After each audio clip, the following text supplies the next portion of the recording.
Shalom, kami menyambut saudara sekalian dan juga bagi Anda yang baru pertama kali bergabung dalam ibadah online GBI Bethel.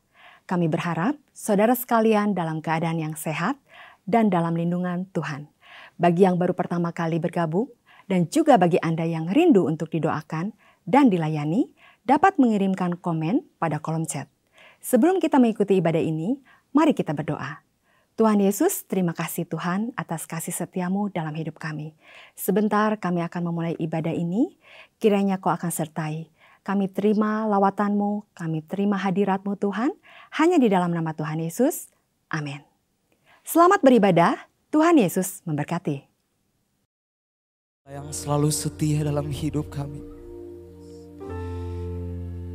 Biarlah hidup kami memuji dan menyembah-Mu Tuhan.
Kedua tanganmu, semua kemuliaan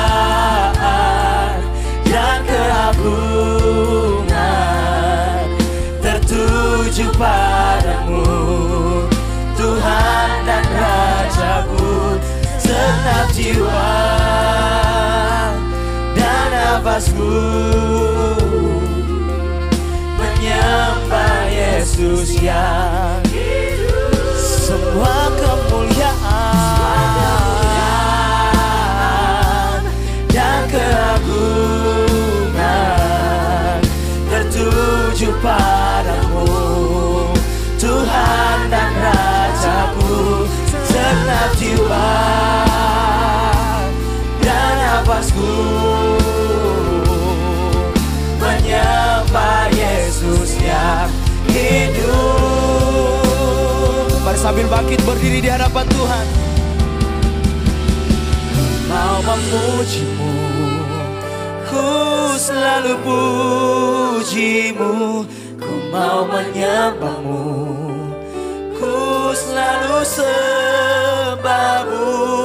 Kau yang layak terima semua pujian, kemuliaan hanya bagi Tuhan. Mari sekali lagi memuji Tuhan.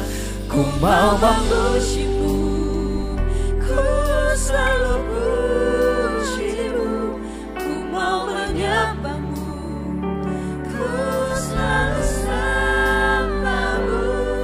Kau yang layak terima semua pujian, kemuliaan hanya bagi Tuhan. Kau yang layak, Kau yang layak, yes Lord.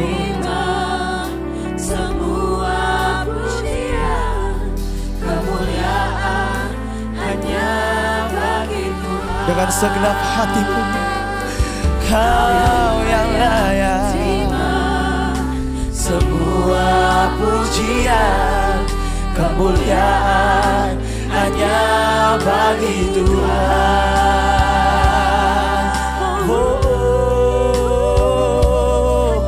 Hanya bagimu, hanya untukmu segala syukurku.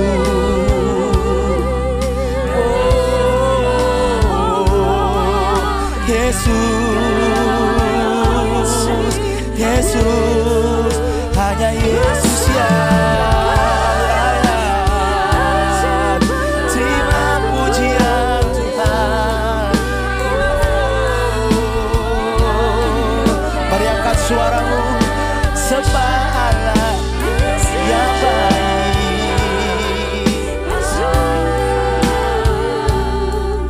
Sungguh tiada yang sama seperti Engkau ya Yesusku. Ku mau sembahmu, ku mau memujimu. Oh Yesus, di dalam roh dan kebenaran hanya Yesus saja yang layak. Hanya Yesus, dulu sekarang dan selamanya. Kau Allah yang ajaib, Kau Allah yang ajaib. Yesus,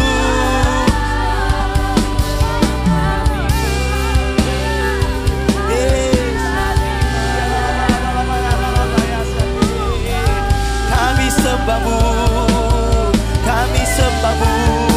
Di dalammu ada kekuatan Yesus. Oh haleluya, haleluya. Tiada yang sepertimu. Kaulah satu-satunya, Kaulah satu-satunya yang layak, yang layak.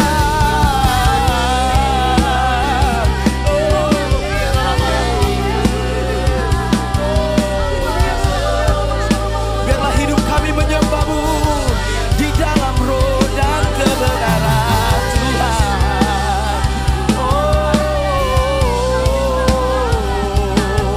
Mari sambil mengangkat kedua tanganmu di hadapan Tuhan. Yesus, maka jiwaku pun memujimu. Kau layak dipuji Tuhan. Amin. Maka jiwaku memujimu. Jiwaku pun memujimu.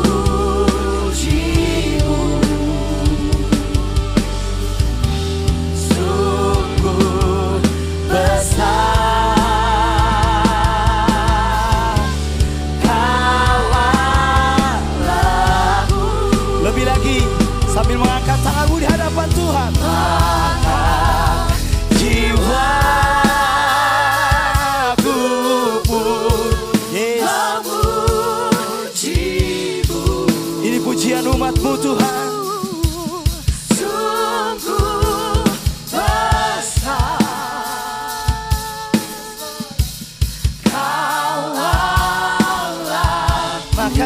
jiwaku Tuhan memuji-Mu. Amin. Ku pun memuji-Mu.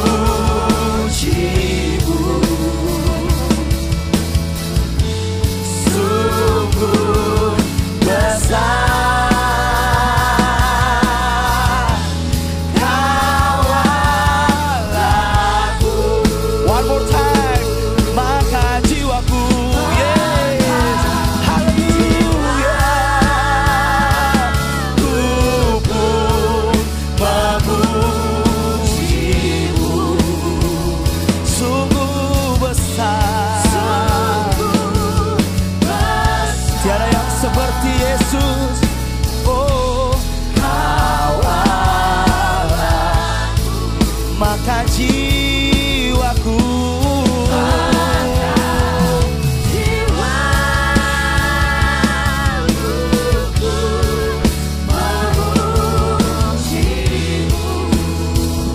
Yesus sungguh besar.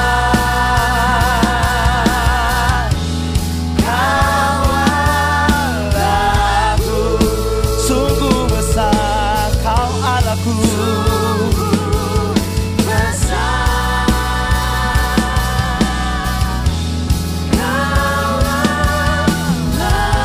sekali lagi, sungguh besar, besar. Kau Allahku.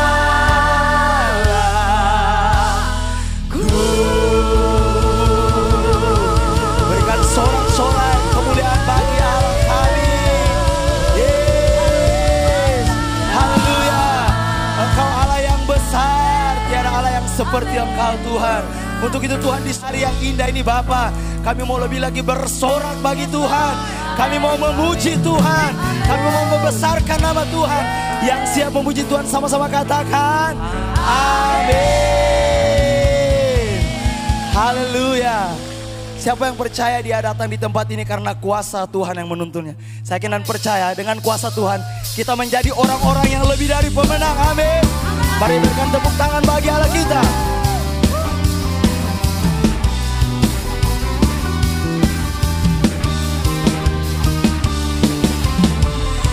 Sungguh kami bersyukur punya Allah yang besar, yang memberikan kepada kami roh kemenangan. Yang percaya katakan amin. Mari sama-sama kita pujikan. Lebih dari pemenang dalam segala perkara. Iblis telah dikalahkan oleh kuasa darahnya. Jika Allah di pihak kita, siapa dapat melawan kita? Kita lebih dari pemenang. Sekali lagi saudara, sama-sama semua. Lebih dari pemenang dalam segala perkara. Dengan imanmu semua. Iblis telah dikalahkan oleh kuasa darahnya.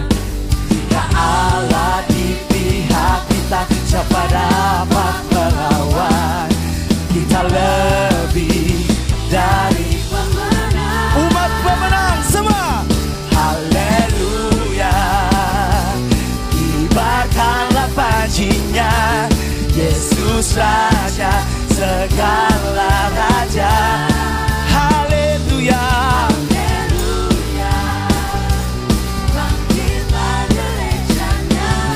Kita lebih dari pemenang.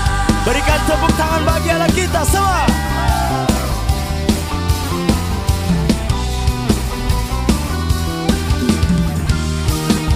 Lebih lagi nyatakan semua.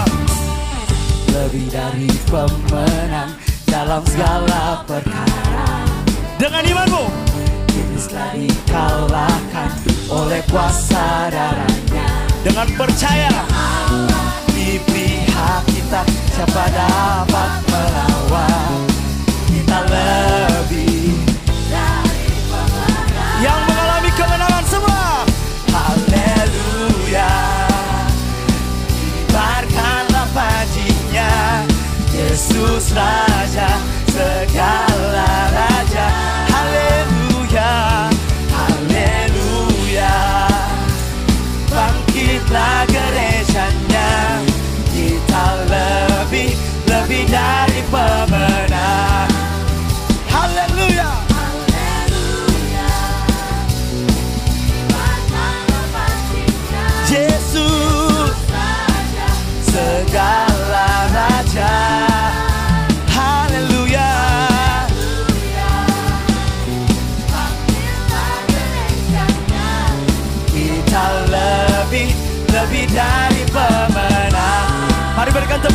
atas kepala kita Bapak Saudara.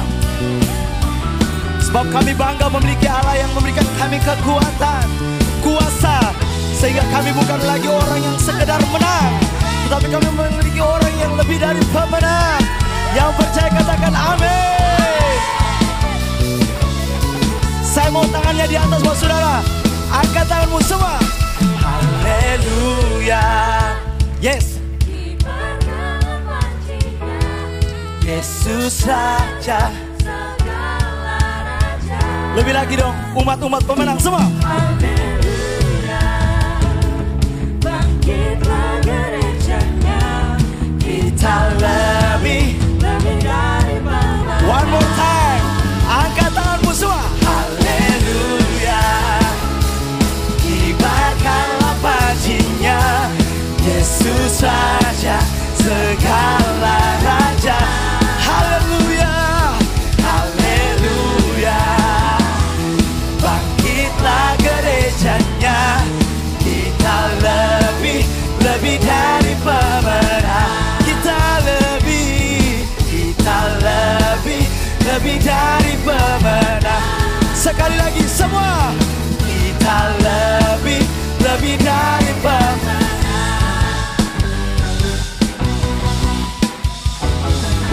Haleluya, sekali lagi berikan sorak-sorai bagi nama Tuhan Allah kita. Sebab kita lebih dari pemenang, amin. Kita adalah umat-umat yang menang di dalam Tuhan, amin. Boleh angkat kedua tangan tinggi di hadapan Tuhan, beri kemuliaan bagi nama Tuhan. Sebab di dalam Dia kita menjadi umat yang lebih dari pemenang, amin. Mari siap melompat bagi nama Tuhan, come on.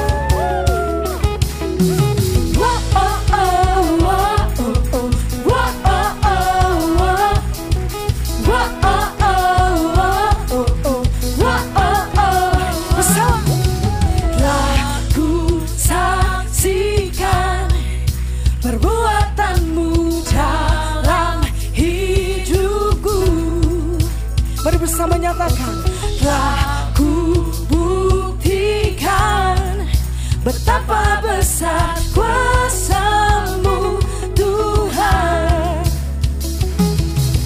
Dan ku siapa dapat bagi nama Tuhan? Come on, sing it out. Tuhanlah pembelaku, ku tak takut, takkan gentar.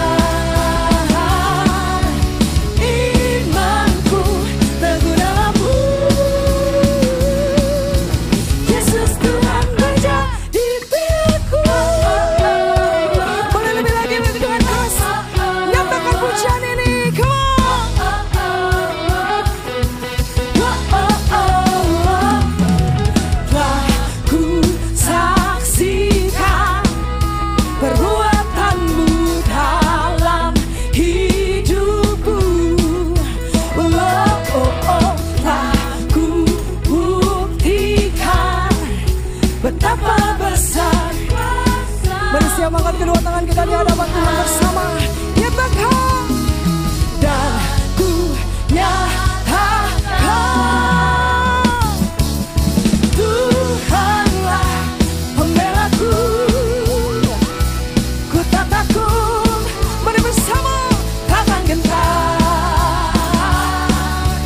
Imanku teguh dalam-Mu. Panggil Dia, Yesus Tuhan Raja impianku. Boleh saya lihat tangan-tangan yang terangkat di hadapan Tuhan. Berikan kemuliaan bagi nama Tuhan Allah kita. Sebab Dia Allah yang berperang di depan kita, amin.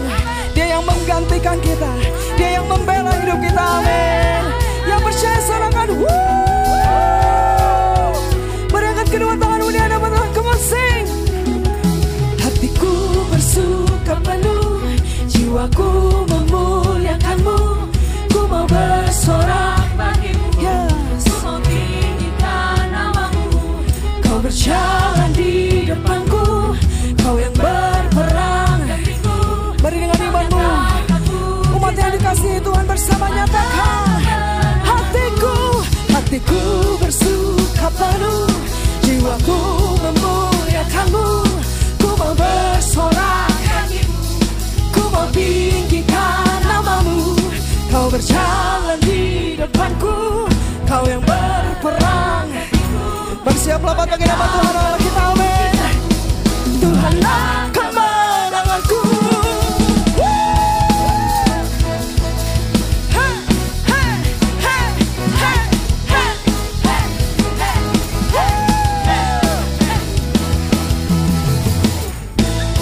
Berselamat bagi nama Tuhan Allah kita, sebab Dialah yang besar, amin. Terima kasih Tuhan, terima kasih atas hadirat-Mu. Melalui pujian penyembahan kami dikuatkan. Dan sebentar kami akan menerima firman-Mu Tuhan, kiranya Kau akan memberkati hamba-Mu. Kami percaya firman-Mu menjadi kekuatan bagi kehidupan kami. Hanya di dalam nama Tuhan Yesus, amin. Hari ini kita akan sama-sama merenungkan firman Tuhan. Saudara boleh duduk. Di bulan ini kita banyak berbicara mengenai iman. Bagaimana kita perlu menjaga dan menumbuhkan iman kita agar di tengah dunia yang begitu banyak godaan, pencobaan, kita bisa berdiri dengan teguh. Siapa mau tetap beriman di tengah dunia ini? Haleluya. Kita akan merenungkan firman Tuhan yang saya beri judul Living Wisely atau hidup bijaksana. Saya mau ajak kita untuk baca firman Tuhan di dalam kitab Efesus pasal yang kelima ayat yang ke-15 sampai yang ke-17. Saya minta untuk TV yang di depan dinyalakan. Efesus 5 ayat 15 sampai 17 kita akan baca bersama-sama dengan suara yang nyaring agar setiap firman yang kita katakan bisa tumbuh dalam hati kita. Siap? Halo? Siap? Oke, kita sama-sama baca 1, 2, 3. Jadi berhati-hatilah dengan cara hidupmu masing-masing. Jangan hidup seperti orang, tetapi hiduplah seperti orang bijaksana. Maksud saya, pakailah setiap kesempatan untuk melakukan yang baik. Karena sekarang adalah zaman yang penuh kejahatan. Oleh sebab itu janganlah hidup sembarangan. Tetapi usahakanlah supaya kamu mengetahui apa yang Tuhan mau untuk kamu lakukan. Amin. Saya ambil ayat ini dari terjemahan sederhana dalam bahasa Indonesia. Dan jelas dikatakan oleh firman Tuhan bahwa kita ini hidup harus berhati-hati. Tidak boleh sembrono, tidak boleh seperti orang bodoh tetapi seperti orang bijaksana.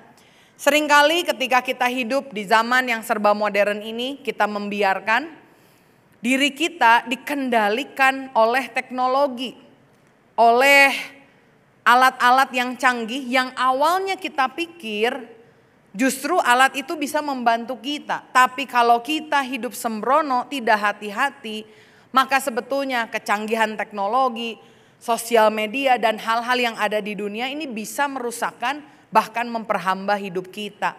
Saya mau saudara lihat satu iklan, sebuah video yang menarik yang menunjukkan bahwa seringkali kita tidak sadar kita ini diperbudak oleh teknologi. Mari kita perhatikan videonya sebentar. Open door. Door open. Radio on. Playing radio. Lights. Lights on. Protein shake. Making protein shake.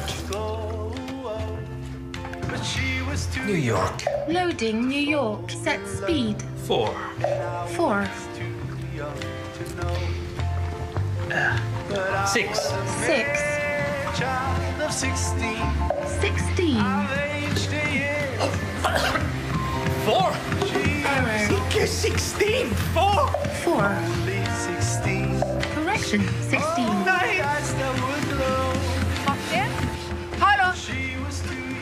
Oh, hey Brian. Går det bra?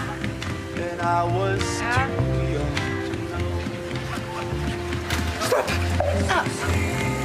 Nej, down. Lights down. Only 16. Only 16. 4. Og fra en klassiker til en annen, her er Summer of 69. 69. Ya, itu video yang nyata ya, maksudnya semua teknologinya udah ada sekarang.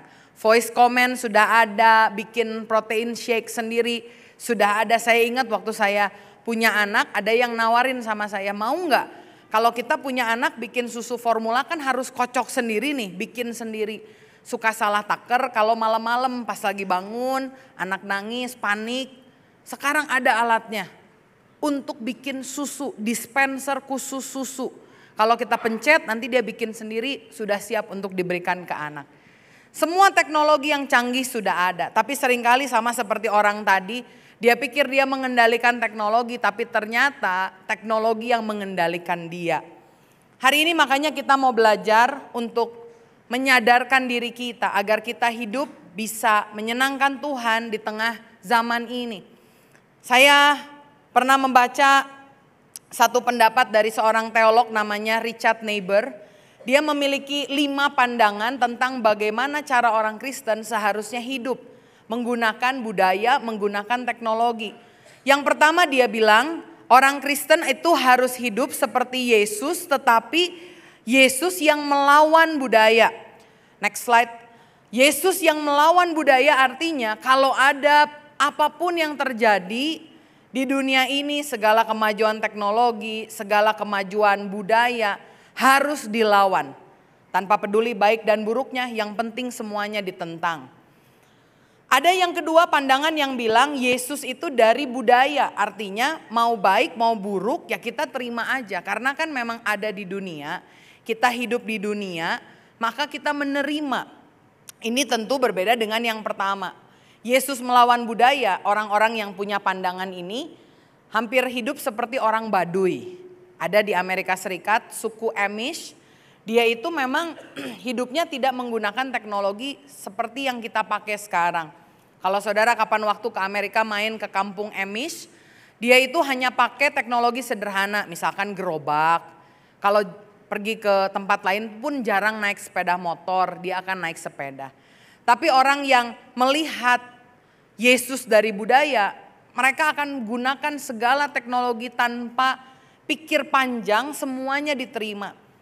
Tapi yang ketiga ada pandangan Yesus di atas budaya. Artinya kita nggak mau peduli sama sekali dan menganggap saya ini orang Kristen hanya mikir-mikiran yang rohani, yang duniawi-duniawi saya nggak mau lihat lah. Sebetulnya secara teori kedengarannya bagus ya. Tapi saya mau bilang kalau Bapak Ibu di tempat ini punya anak, mari kita tidak memiliki pandangan seperti ini. Saudara nggak peduli apa yang mereka nyanyikan. Sekarang ada lagu-lagu yang mungkin kedengarannya menyenangkan ya, tapi dari segi lirik itu sama sekali tidak alkitabiah. Lalu saudara mungkin bilang, aduh saya udah tua nggak main TikTok, udahlah itu mainan anak-anak, biarin aja anak-anak yang main. Saya nggak ngerti misalkan apa, YouTube saya nggak ikut, Instagram saya nggak punya, biarin aja anak-anak, terserah. Saya mau bilang, kalau kita melihat kita begitu terpisah dengan dunia sehingga kita nggak mau tahu apa yang terjadi, ini bisa berbahaya terutama kepada generasi yang mendatang kita. Karena ada begitu banyak pemikiran-pemikiran yang baru yang bertentangan dengan Alkitab justru masuk melalui budaya. Saudara lihat bagaimana lagu-lagu menceritakan kehidupan yang bebas, free sex. Kehidupan yang begitu materialistik, kehidupan yang tidak mempedulikan orang lain. Masuknya itu dari mana? Dari budaya. Kalau saudara lihat anak-anak zaman sekarang begitu memperhatikan penampilan dia. Gak mau kalau ketemu sama orang kalau dia belum dandan. Kenapa? Karena budaya, TikTok, YouTube, atau Instagram ya, mereka punya feature filter. Kalau pakai filter, walaupun kulehe ya, lihat di HP itu wah, langsung jadi cantik. Jadi orang-orang menaruh keberhargaannya itu di dalam budaya. Dan kalau saudara tidak mengerti atau memisahkan sama sekali dan menganggap gak penting ngurusin budaya, saya khawatir anak-anak kita akan jatuh ke dalam pandangan-pandangan yang tidak sesuai dengan Alkitab. Ada juga orang yang menganggap Yesus dan budaya ini paradoks. Kita pakai budaya tapi hanya ya sekedar tahu lah. Kita nggak mau terlalu berlebihan, bahkan kita nggak kepikiran untuk memakai teknologi, budaya untuk kita menjangkau orang misalkan. Tapi saya suka pandangan yang terakhir, yaitu Yesus mengubah budaya. Artinya kita tidak boleh kalau ada teknologi, budaya, kecanggihan yang baru langsung kita tolak. Wah itu AI dari iblis. Atau kita bilang pakai aja AI. Orang Indonesia katanya ketiga terbanyak seluruh dunia yang pakai AI, ChatGPT. Atau kita bilang nggak peduli sama budaya, tapi yang kita mau adalah kita mau mengubah budaya yang ada. Dan untuk bisa mempergunakan budaya, bahkan mengubah budaya untuk Tuhan, kita harus living wisely, harus hidup bijaksana. Menurut saudara, pisau itu baik atau buruk? Siapa yang bilang baik? Boleh angkat tangan. Siapa yang bilang buruk? Wah, ada yang angkat tangan 2 kali. Berarti baik dan buruk tergantung yang pakai, betul? Kalau pisau dipakai sama pembunuh, itu berdampak buruk. Tapi kalau pisau di tangan seorang yang jago masak, itu bisa digunakan dengan baik. Hari ini kita mau memastikan teknologi itu seperti pisau yang kita gunakan dengan baik. Bagaimana caranya? Saya melihat ada 3 prinsip yang disampaikan oleh firman Tuhan dari ayat yang kita tadi baca. Yang pertama firman Tuhan bilang ayat yang ke-15, jadi berhati-hatilah. Sama-sama katakan hati-hati. Dengan cara hidupmu masing-masing, jangan hidup seperti orang bodoh tetapi hiduplah seperti orang bijaksana. Prinsip yang pertama adalah be careful, hati-hati. Seringkali kalau kita pakai teknologi kita nggak pikir panjang ya, percaya aja betul. Ada di antara saudara yang sama seperti saya nggak tahu jalan. Jadi selalu pakai Google Map, betul? Saya pernah ada satu kejadian, waktu itu anak Bethel Kids lagi ada retret. Saya mau isi sesi, tapi karena sesi malam saya perginya sendiri, nggak sama rombongan. Saya nggak tahu jalan, nyetir sendirian, saya langsung masukin alamatnya. Ngikutin aja jalan Google tanpa melihat skema besarnya, saya nggak tahu ini jalan kemana, saya bahkan nggak memperhatikan itu jalan kecil atau jalan besar. Dan saudara tahu, saya di bawah itu nggak tahu kemana, di sebelahnya jurang, begitu keluar di pematang sawah. Kanan kiri sawah, kalau ada mobil di depan saya itu bisa nubruk cium-ciuman nih. Tapi puji Tuhan hari itu nggak ada mobil yang lain, mungkin karena memang itu bukan jalan yang seharusnya dipakai. Akhirnya saya telepon, saya tanya ini kemana ya? Puji Tuhan, Tuhan menolong ya. Sehingga sampai hari ini saya masih hidup saudara. Karena kalau nyasar di tempat yang gak tahu di mana, hanya karena mengikuti Google kan bodoh sekali ya. Salah satu kejadian lain sama ngikutin Google juga. Dibawa masuk ke satu gang, saudara tahu itu gangnya ngepas banget. Dan yang lebih parah di ujung gang buntu saudara. Saya terpaksa mundur perlahan-lahan sampai malu banget karena seluruh tetangga yang ada di daerah situ harus keluar bantuin saya mundur. Teknologi kalau salah digunakan bukan hanya nyusahin kita tapi nyusahin orang lain juga. Karena itu kita harus berhati-hati. Profesor Stella Christie, Wakil Menteri dari Sains dan Teknologi, saya suka sekali dengan komentar dia yang berkata, boleh Bapak Ibu pakai ChatGPT, tapi hati-hati jangan sampai skill kita sebagai manusia ini hilang digantikan oleh AI. Karena itu kita harus betul-betul berhati-hati. Survei menunjukkan bahwa penggunaan teknologi yang tidak terkontrol membuat hidup manusia itu bisa menjadi sepi. Generasi yang sekarang sangat terkoneksi, hyper connect, tapi feel lonely, merasa sendirian. Seringkali hubungannya diukur dengan likes, dengan view. Kalau dulu saya ingat, kalau sekarang saudara mau pergi kemana-mana naik Grab kan, atau naik Gojek gitu ya. Berapa banyak saudara naik Grab, naik Gojek, suka ngomong sama supirnya? Jarang kan? Tapi waktu dulu saya sekolah masih SD suka diantar naik beca. Karena saya dulu sekolahnya di kota Tasik. Tukang becanya itu terus. udah janjian ya sama itu terus. Kenal sama dia terus. Bahkan saking akrabnya kadang-kadang kita ngobrol. Sambil dia ngegoseh beca, dia tanya, hari ini gimana? Rame nggak? Kadang-kadang kalau saya lihat keluar gang, nggak naik beca pun dia manggil. Neng mau kemana? Yuk mau nggak? Ditarik sama saya, ayo. Kalau sekarang karena kecanggihan teknologi seringkali nggak usah ngomong, hanya pijit HP, rasanya punya teman padahal enggak. Hari ini saudara makan siang seudah ibadah ini, coba waktu makan siang ngobrol satu dengan yang lain. Jangan semeja tapi punya kegiatan masing-masing. Anaknya yang paling besar pakai headset main HP. Anaknya yang kedua main HP. Papahnya mamahnya juga sama main HP. Hati-hati. Seringkali teknologi yang tidak terkontrol membuat hidup sepi. Bahkan bukan hanya sepi, hidup kita juga jadi rapuh karena segala kejahatan yang ada di dunia ini dibuat semakin canggih dengan adanya teknologi. Dulu kalau saudara mau judi, susah loh. Harus cari bandarnya, harus pergi ke tempatnya. Kalau mau main kasino juga harus tuker koinnya. Banyak step yang harus dilakukan. Tapi sekarang saudara bisa akses judi online dari HP-mu.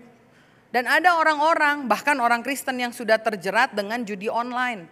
Bukan hanya saudara yang kena masalah, tapi keluargamu kena masalah.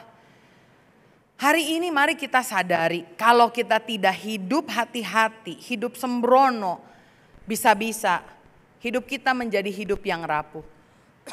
Ada orang juga yang selingkuh di teknologi. Ada orang yang dibully melalui sosial media, teknologi. Bahkan ada anak yang bunuh diri, orang tuanya nggak tahu kenapa ini anak kayaknya biasa-biasa aja. Tapi ternyata setelah lihat sosial medianya, dia mengalami pembulian yang luar biasa sehingga dia merasa hidupnya tidak berharga. Belum lagi banyak orang yang terikat dengan pornografi. Karena itu kalau hari ini saudara mendengar firman ini dan saudara merasa iya, saya ada masalah, saya terikat judi online, pornografi di internet, saya ada cyberbullying. Saya mau ajak saudara untuk berani terbuka. Hentikan segera, kalau saudara butuh pertolongan, saudara bisa kontak ruang konseling Bethel Counseling Center yang ada di gereja ini. Saya akan jamin kita tolong saudara dan tidak akan ada informasi yang bocor, dalam arti saudara nggak usah malu. Kadang-kadang kita suka malu sehingga kita nggak cerita dan kita jadi jatuh sendirian. Tapi hari ini saya mau ingatkan sama saudara, belajar berhati-hati. Firman Tuhan Lukas 11 ayat 34 sampai 35 bilang, matamu adalah pelita tubuhmu. Jika matamu baik, teranglah seluruh tubuhmu. Tetapi jika matamu jahat, gelaplah tubuhmu. Karena itu perhatikanlah supaya terang ada padamu, jangan menjadi kegelapan. Agar mata saudara terang, banyak baca firman. Ini kacamata yang terbaik, filter kita. Apa yang kita lihat, kita filter dengan firman Tuhan.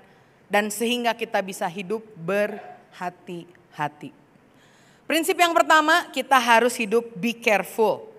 Yang kedua, ayat firman Tuhan di ayat yang ke-16 berkata, maksud saya, pakai setiap kesempatan untuk melakukan yang baik.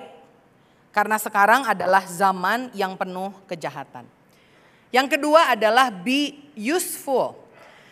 Kalau saudara menggunakan teknologi, pastikan apa yang saudara lakukan itu useful, berguna. Karena kalau kita lihat, waktu zaman COVID, kalau nggak ada teknologi, nggak bisa ada gereja. Waktu zaman COVID kita ingat semuanya dipindahkan ke online. Puji Tuhan ada teknologi, kita bisa tetap beribadah, kita tetap bisa bikom lewat Zoom. Dan bahkan saya boleh bilang Instagram kita itu waktu zaman COVID dipenuhi dengan kesaksian orang-orang yang baru pertama kali dengar Injil. Selama ini tidak bisa ke gereja karena mungkin tekanan dari masyarakat, dari keluarga. Tapi ketika dia go online, firman diberitakan, dia tersentuh oleh firman Tuhan dan memberikan hidup kepada Yesus. Saya tahu, saya sempat bicara dengan orang yang pegang admin Instagramnya GBI Bethel. Ada beberapa DM masuk minta tolong, saya mau kenal Yesus, kita kirimin PKS. Akhirnya orang tersebut bisa dibimbing sampai akhirnya dibaptis dan melayani Tuhan. Semua bisa terjadi karena teknologi yang digunakan untuk memuliakan Tuhan. Karena itu saudara, gereja di tempat ini percaya kita tidak boleh anti teknologi, tapi kita harus menggunakan teknologi, mengubahnya untuk kita pakai sebagai alat untuk memperluas kerajaan Allah. Saya mau ajak saudara nanti untuk lihat channel GBI Bethel. Subscribe dan saudara bisa ikuti setiap hari jam 5.30 ada ibadah doa pagi. Hanya 30 menit pembacaan Alkitab. Kalau saya baca itu komen-komennya senang bercampur sedih saudara. Karena yang ngomen itu ya nulisnya Shalom dari Belanda, Shalom Makassar, Shalom dari Papua. Yang Shalom dari Bandung sedikit saudara. Kalau saya pergi keluar kota, Bu Jess, terima kasih ya ibadah doa paginya memberkati. Saya bersyukur pelayanan di gereja ini memberkati banyak orang. Tapi di sisi lain saya bersedih karena awalnya ibadah doa pagi itu dibuat untuk memberkati jemaat di tempat ini. Agar saudara bisa merenungkan firman Tuhan setiap hari 30 menit saja. Ada yang alasan, Bu saya 5.30 belum bangun. Itu 5.30 live-nya, tapi saudara mau nonton kapan aja bisa. Karena itu saya rindu subscribe GBI Bethel supaya saudara ketika saudara nonton, YouTube itu punya algoritma. Dia itu akan tahu, oh saudara ini senang nonton khotbah. Dia akan berikan khotbah-khotbah yang lain. Sehingga yang saudara tonton menjadi sesuatu yang berguna. Kalau ada di antara saudara bilang, aduh saya tuh mau saat teduh tapi gak bisa nyanyi. Buka YouTube, subscribe Bethel Strip Worship. WL kita sudah compile beberapa lagu untuk saudara dengarkan, saudara nyanyi. Untuk apa? Membuat iman saudara kuat. Membuat iman saudara berdiri dengan tegap. Di Instagram GBI Bethel Bandung kita posting inspiring message. Inspiring message itu saudara kalau dilihat reelsnya itu dimainkan oleh ribuan orang bahkan puluhan ribu. Ada yang sampai 10.000, ada yang sampai 20.000, ada yang sampai 50.000. Kalau di antara 50.000 itu saudara gak pernah lihat, teng-tengen saudara. Keterlaluan. Saya rindu apa yang dikerjakan oleh gereja ini bukan hanya memberkati jemaat yang di luar sana, tapi memberkati jemaat yang di dalam. Amin? Ada amin? Hari ini kita mau lihat bagaimana teknologi bisa dipakai untuk mengubahkan budaya. Kita juga punya visi untuk membuat The Journey Discovery Center. Ada orang yang ngomong ya, ngapain bikin yang kayak gitu? Mahal-mahal pakai teknologi. Saya mau bilang orang dunia udah pakai teknologi untuk mengubahkan pemikiran anak-anak kecil. Saya pernah pergi ke satu theme park. Saudara tahu Harry Potter? Harry Potter itu kan ngajarin ada dunia sihir, ada mantra-mantra yang bisa digunakan. Mereka jual tongkat sihirnya mahal lagi. Dan anak-anak beli bukan hanya tongkatnya, jubahnya, maknya, semua mereka beli. Dan yang paling keren, saya sendiri ngelihat ini keren banget. Dia pegang stick sihirnya, dia berdiri di satu tempat, di depan sana ada satu seperti apa ya, mungkin infrared yang ketika kita pecut itu sticknya, tiba-tiba di sana keluar api, dar. Dan dikasih tahu anaknya, kamu harus baca mantranya yang ini. Dia baca mantranya, misalkan simsalabim, simsalabim, jedret, keluar apinya. Pulang dari tempat itu, saya rasa anak itu akan pikir, wah ternyata sihir tuh betul ya. Saya sedih kalau melihat anak-anak muda jauh lebih tertarik sama Harry Potter dibandingkan kepada Yesus, kepada nabi-nabi yang Tuhan pakai. Musa juga membelah laut. Keren saudara pakai tongkat. Masalahnya karena jarang orang baca firman, apalagi anak-anak kecil nggak punya bayangan. Karena itu kita ingin menggunakan teknologi. The Journey diharapkan dengan teknologi yang ada. Kemarin saya dikirimin satu jemaat, dia tunjukin di Korea, sudah ada teknologinya. Begitu digoyangkan itu laut terbelah. Saya membayangkan kalau hal itu kita bisa gunakan untuk perluasan kerajaan Allah, ini menjadi sesuatu yang powerful. Karena itu belajar, bukan hanya be careful tapi be useful. 1 Korintus 10 ayatnya yang ke-13 berkata, jika engkau makan atau jika engkau minum atau jika engkau melakukan sesuatu yang lain, lakukanlah semuanya itu untuk kemuliaan Allah. Hari ini kalau saudara terbiasa sharing di grup WA, hoax, hal-hal yang menakutkan, mari kita ganti dengan sesuatu yang baik yang membangkitkan iman. Belajar untuk mempergunakan teknologi untuk sesuatu yang berguna, untuk kemuliaan Tuhan. Be careful dengan teknologi, be useful, dan yang ketiga adalah be purposeful. Atau artinya milikilah tujuan yang sesuai dengan kehendak Tuhan. Ayat 17 firman Tuhan bilang, oleh sebab itu janganlah hidup sembarangan, tetapi usahakanlah supaya kamu mengetahui apa yang Tuhan mau untuk kamu lakukan. Ketika saudara mau menggunakan teknologi, saudara pikir panjang, saudara pikir dulu ini kira-kira sesuai dengan kehendak Tuhan atau enggak ya. Karena kalau kita lihat Tuhan tuh mau kita melakukan sesuatu yang signifikan, yang berguna. Waktu saya mempersiapkan khotbah ini saya juga tertegur. Karena seringkali kita kurang hati-hati menggunakan teknologi. Kita tidak menggunakannya untuk memperluas kerajaan Tuhan. Dan kadang-kadang kita ini senang belanja, ya, menambah gadget apalagi. Tapi nggak punya tujuan. Dan karena itulah gadget ini yang memperhamba kita. Karena itu kita pikirkan sekali lagi. Saya ada satu quotes yang saya suka. Dikatakan di sini, Netflix doesn't cost $20. It costs us our time. Netflix yang buat nonton itu tidak hanya bernilai $20. Bayar 300.000 untuk membership. Karena Netflix juga mengorbankan waktu kita yang berharga. WhatsApp, saudara pikir gratis kan? WhatsApp is not free. It costs us our presence. WhatsApp itu tidak benar-benar gratis karena mengorbankan kehadiran kita. Seringkali kita deket sama orang yang kita WhatsApp, tapi begitu orangnya deket sama kita malah nge-WhatsApp orang lain kan gitu ya kira-kira.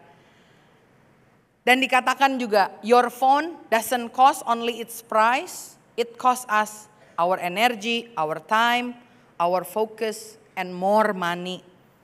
Handphone kita tidak hanya seharga uang yang kita bayarkan, karena itu mengorbankan energi, harusnya tidur jam 9 malam, jadi tidur jam 11 malam. Mengorbankan waktu, harusnya saudara yang kuliah, ngerjain tugas, selesai sejam. Tapi begitu bikin 5 menit, nonton dulu TikTok 10 menit, kan jadi panjang waktunya. It costs us, ini mengorbankan fokus kita.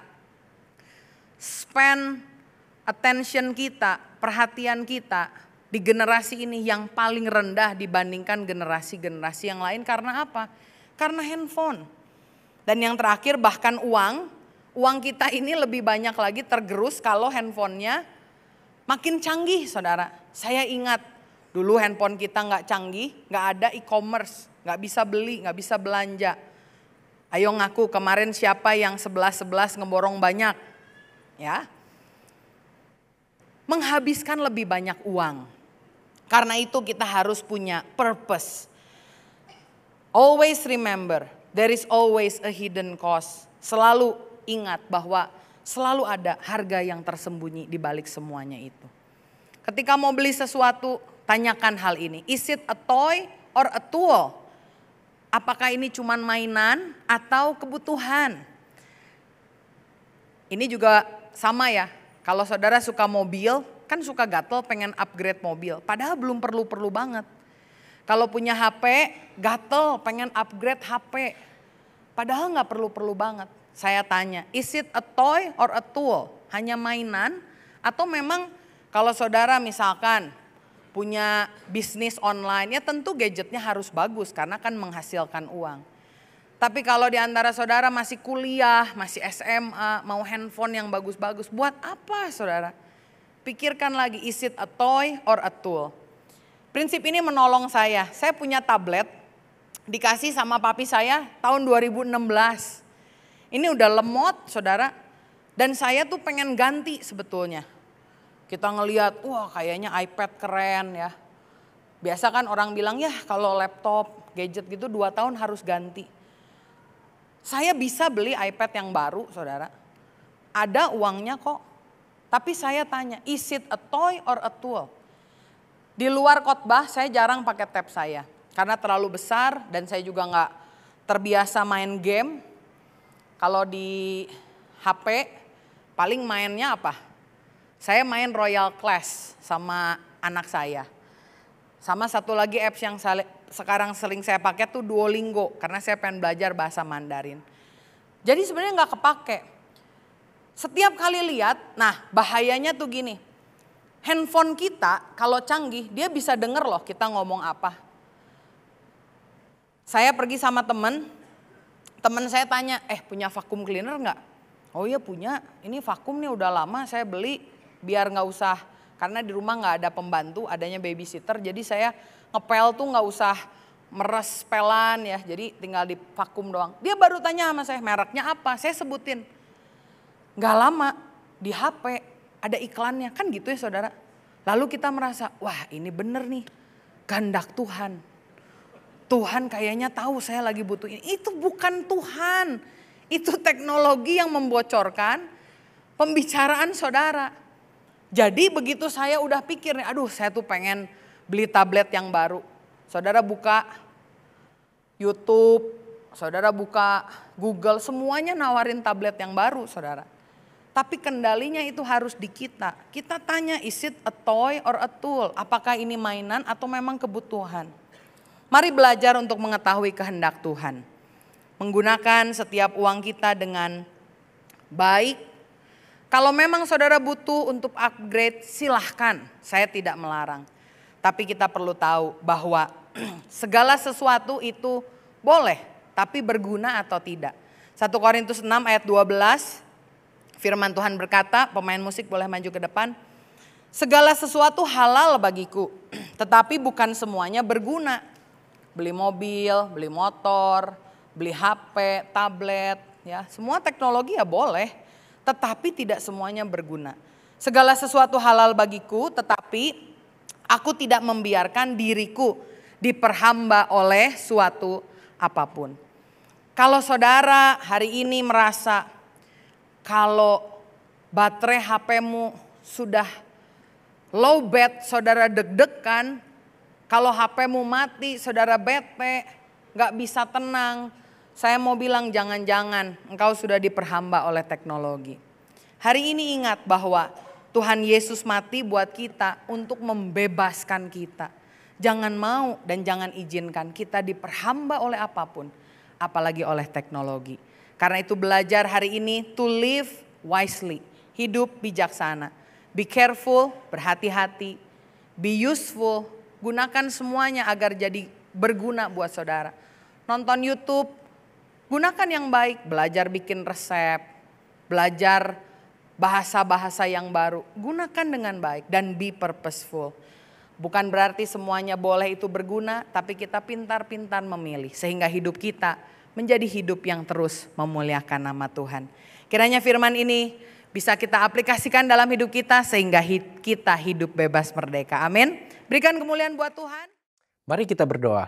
Tuhan, terima kasih untuk firman-Mu. Terima kasih untuk kebenaran yang kami dengar yang telah menguatkan iman kami.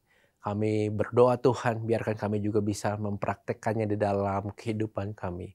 Sekarang kami mau berdoa buat bangsa dan negara kami Tuhan. Kau biarkan terus sertai setiap pemimpin-pemimpin di negara kami. Biarkan mereka memimpin dengan takut akan Tuhan. Sehingga keputusan-keputusan yang diambil itu untuk kepentingan rakyat banyak ya Tuhan. Kami juga berdoa buat gembala kami, tempat di mana kami digembalakan. Biarkan Kau terus sertai, berikan kekuatan untuk gembala kami. Biarkan gembala kami bisa terus menjadi teladan iman untuk kami semua. Dan kami mau berdoa buat orang-orang yang sedang sakit hari ini. Kami percaya Tuhan, orang anak-Mu yang hari ini mengikuti ibadah ini diberikan kekuatan. Dan ada yang disembuhkan oleh Tuhan. Karena kami percaya Tuhan, mujizat Tuhan masih terjadi sampai hari ini. Dan sekarang kami mau berpisah, kami mau angkat tangan kami membutuhkan berkat-Mu ya Tuhan.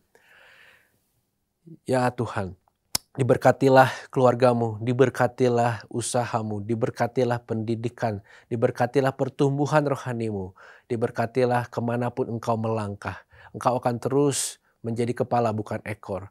Berkat dari Allah Bapa, keselamatan dari putranya Yesus Kristus dan persekutuan yang manis dengan Roh Kudus akan menyertai hidup kita sampai selama-lamanya.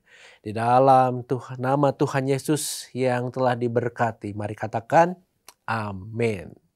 Terus ikuti ibadah online dan bagikan video ini jika Anda terberkati kepada rekan-rekan kita. Tuhan Yesus memberkati.